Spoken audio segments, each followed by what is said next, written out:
Hello students. Today we are going to discuss the study of meter. Meter is one of the element of the poetic form. Poetry is often said to be metrical. Meter, as we know, is an embodying, ornamental and beautifying element of the poetry. To study poetry is to study the musical quality, and the meter brings the poetry the musical quality. So, the music makes this poem extremely beautiful to our senses, not to our senses but to our mind also. The the thoughts and emotions are directly conveyed through emotionalization of the language, and it is often it is often produced in the metrical language. So meter is one of the beautifying and most important element in the study of poetry. In our critical appreciation of a poem, we have to understand how to analyze, how to study the meter. So it is essential for us to study uh, the meter. So when we study this, suppose just a poem is nothing but the lines with the thoughts and philosophies of the experienced lives.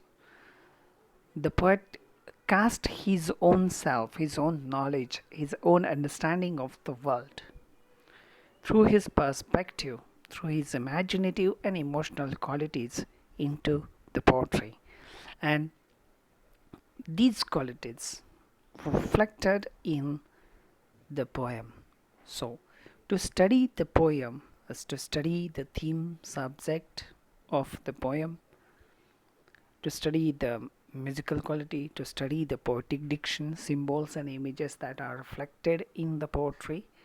So, we had to go through this one of the musical quality that is in the form of meter, and this meter is to be studied in our details say lecture. Meter, as we know, is an essential element of poetry. In Dr. Samuel Johnson, who called poetry as a metrical composition. Thomas Carlyle, who called this the poetic language of the poetry as a musical thoughts. To differ the poetry, if we try to differentiate between the prose, language of prose, and language of poetry, one will find that the prose is deficient of rhythm and meter, which poetry do possess. So, poetry do have metrical quality. The language of the poetry is musical. The language of prose is not so musical. Rhythmical form, poetic substance, feelings are the chief accessories of the poetry, and that is what we have to understand how this poetry is to be studied and understood. See, Arnold, who called this meter or metrical form as one of the part that makes the poetry much more perfect from the emotional, from the thought points of view, and from the musical point of view. He himself, as a poet, who cast his own self into the perfection. Why it is so important to study the meter is it brings us the musical language, it brings us the musical thoughts, it brings the perfection to the poetry. At the same time, it produces some kind of aesthetic pleasure. It creates a kind of a beautiful sensation, satisfaction, and happiness for the listener and for the audience. That is what meter is to be studied.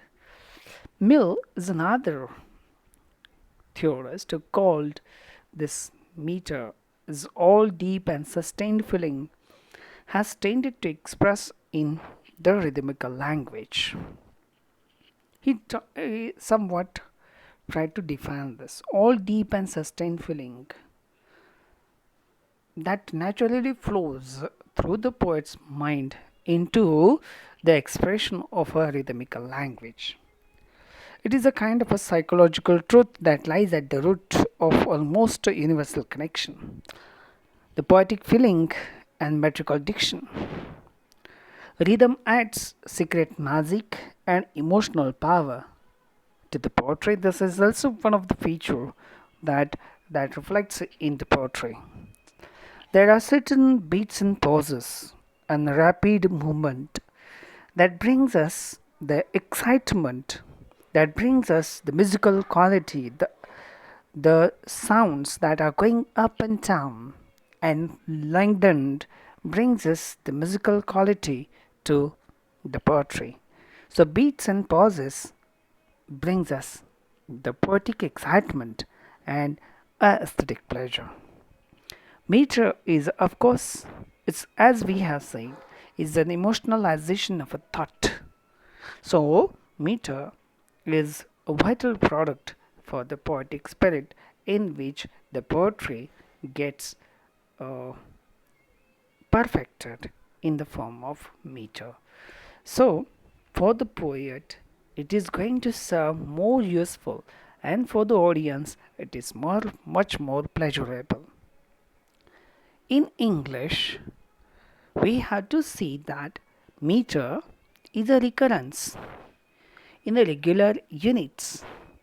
There are certain sounds, speech sounds, which are very prominent one, and the sounds which are not so prominent.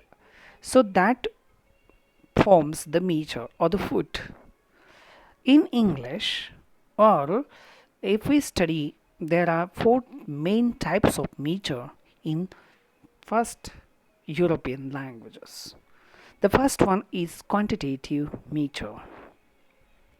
Quantitative meter, that is, it was established in by the relative duration of utterance of syllable and consisted of recurrence of long and short syllables. What is the syllabus?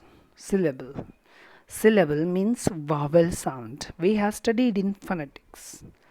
There are vowel sounds and consonant sounds. There are 20 vowel sounds, out of which we have studied 12 are monophthongs and 8 are diphthongs.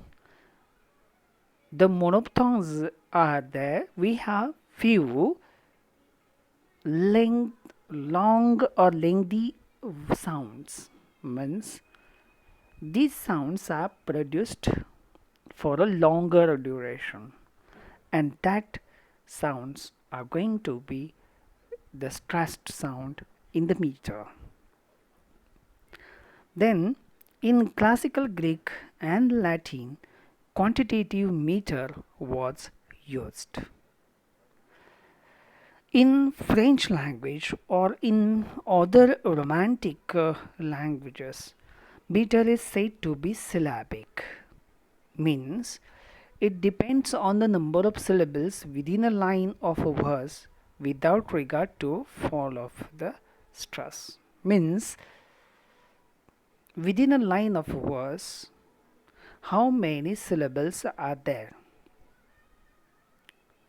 without or irrespective of the falling stress. So here only syllables that are recurrent, and how many syllables are there, these are taken into account. So this meter is going to be called as syllabic meter. Third type of meter is accentual. It is mostly famous in old Germanic languages. Also, Old English also used this accentual meter. Depending on the number of stressed syllables in a line and without regard to intervening unstressed syllables. There may be some unstressed syllables, but not taking into account these intervening unstressed syllables, only stressed syllables in the line are taken into account and only accent is to be highlighted. So this meter is accentual. The fourth type of meter is both accentual and syllabic. The two other preceding features which we see in this meter, metric units consist of recurrent patterns of stresses on the recurrent number of syllables. The stress and syllable type has been predominant meter in English poetry since the 14th century. So the study of theory and the use of meters is also called as a study of metrics. It is often a dispute that what is the most useful way to analyze and classify English meter. This accentual syllabic analysis is often used by virtue of its simplicity and wide use. So, this accentual syllabic meter is most famous and very easy to understand, and has a greater role to play in the English poetry. So, right from the beginning of English poetry, right from the Chaucer to the present, most of the departures from this stress and syllable meter will be described in the latter part. So, like this, we have rhythm. What is this rhythm? Means we have stresses and accents. We have strong stresses, longer sounds, means stressed or accent. We have weak sounds, and these are called as weak stresses. So the rhythm is about varying pattern of beats or stresses, and if it is accented, therefore it has a louder sounds. The stream of speech sounds in the meter, this rhythm is structured into a recurrence of regular and approximately equivalent units of stress patterns. So compositions written in meter are also known as verses. We attend in a reading verse to the individual line, which is a sequence of an entry printed on a piece of paper.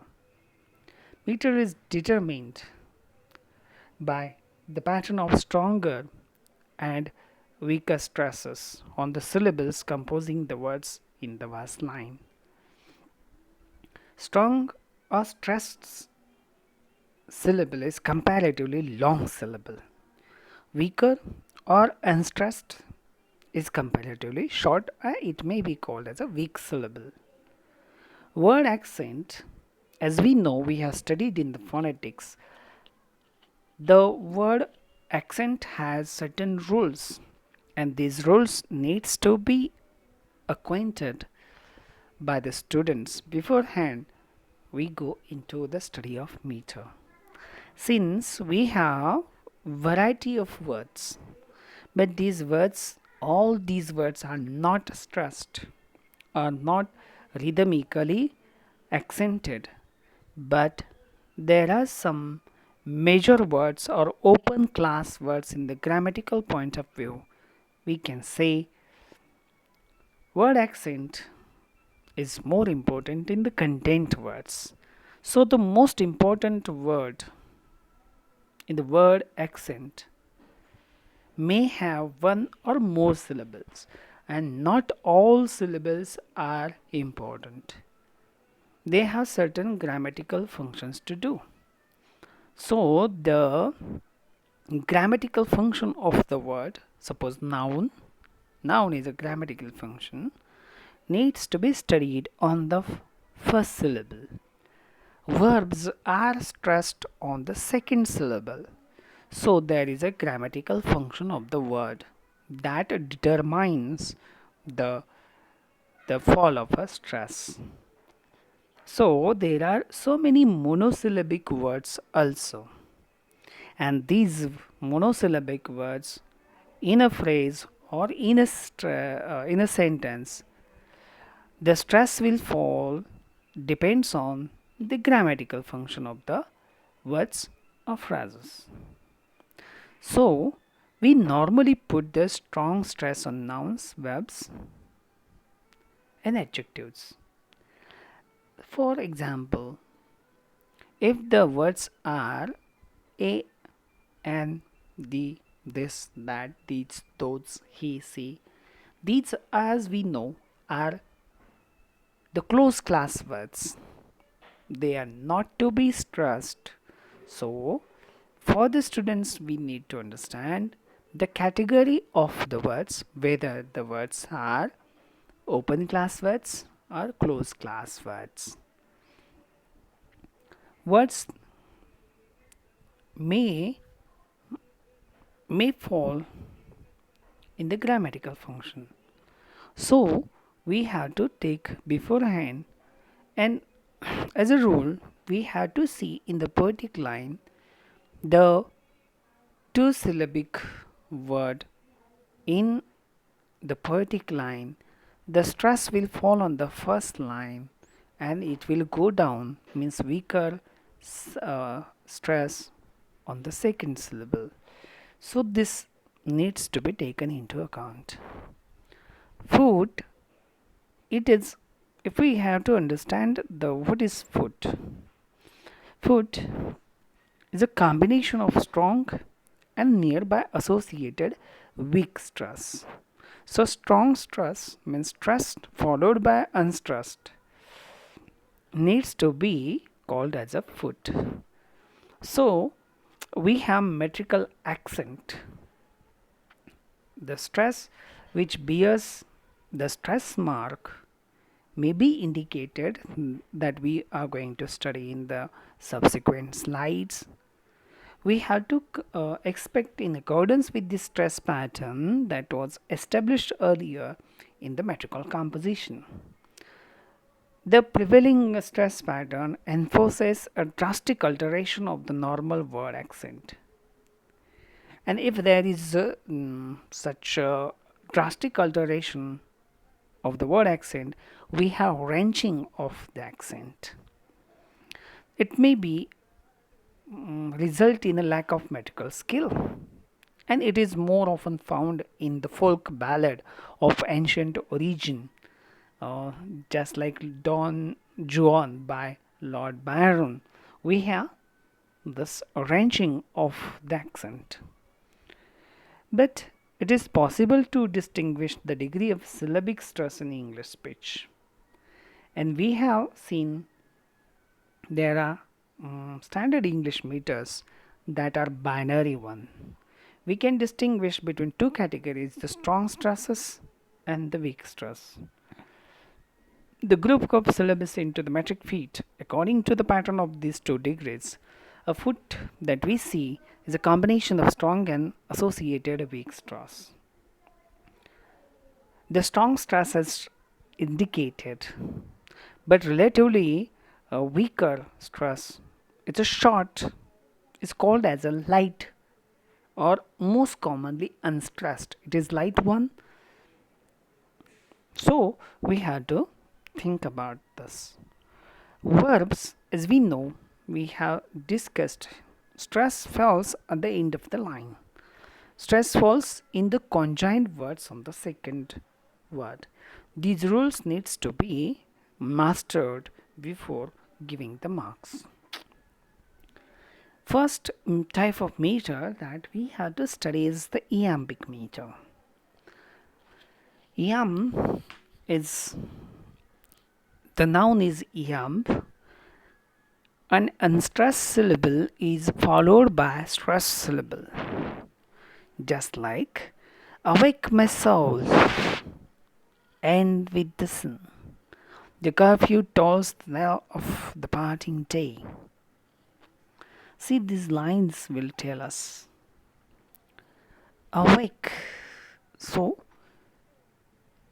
my awake, awake. We have is at the beginning as a syllable. Awake is a weaker syllable, so it is unstressed. My here the sound is a diphthong. I, my, e sound is there. So the longer sound, I, diphthong, is a longer sound, and that is what it's a strong syllable, and that is what it has been stressed. My soul.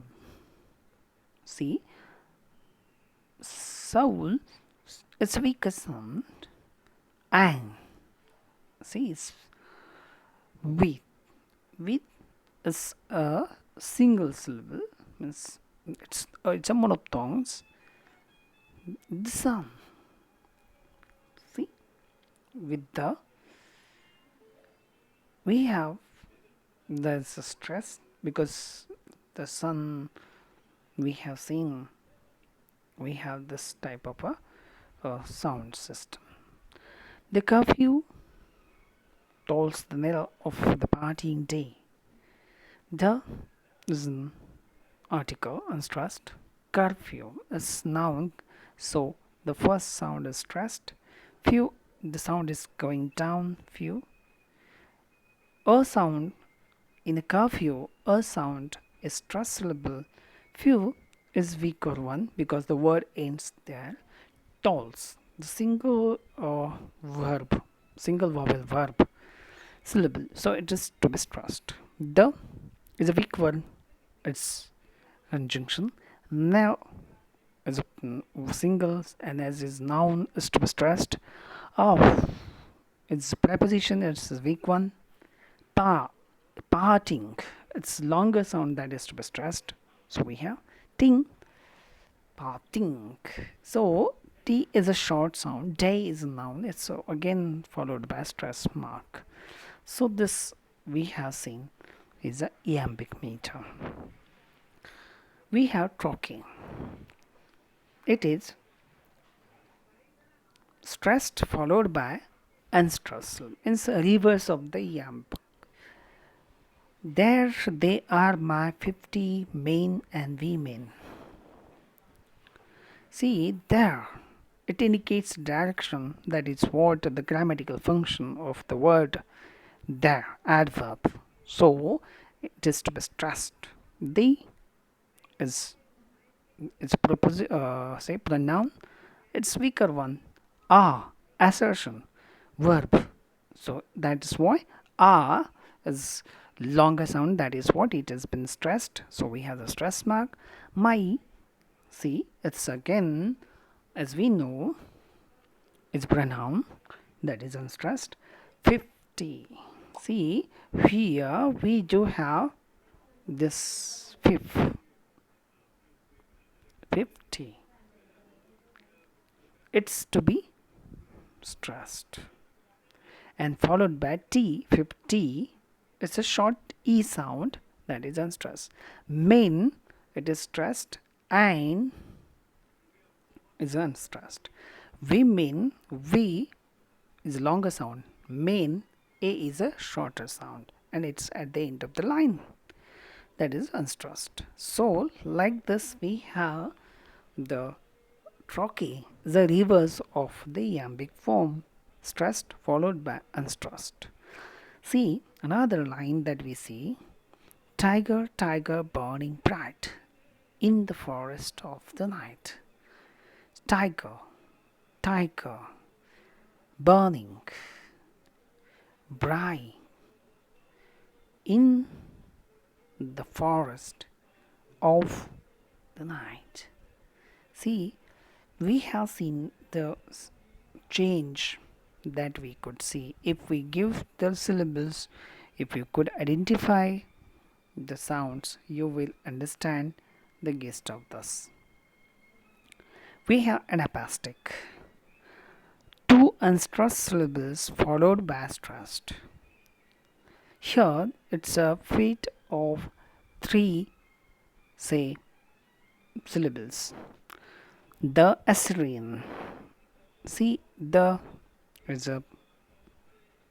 an article, so it is to be unstressed. Assyrian, is a weak one. Syrian is base word. That is what the first syllable of a base word is to be stressed. Syrian, it's unstressed. Came, it's unstressed. It's a short sound. Down, ow, down. So it is a longer one. That is why it's been stressed. Like, it's comparative word. So it is unstressed. Is the conjunction. Wolf is a noun, so that is to be stressed. On is preposition, so unstressed. The article, so it is unstressed. Not contain words. Fold, it's a noun, so that is what it is to be stressed. Dactylic, it's also 3 feet or 3 syllable feet. As we know, this foot is a stressed syllable followed by 2 unstressed syllable, the reverse of anapast. Take her up tenderly. See, take her up tenderly. 2 feet word.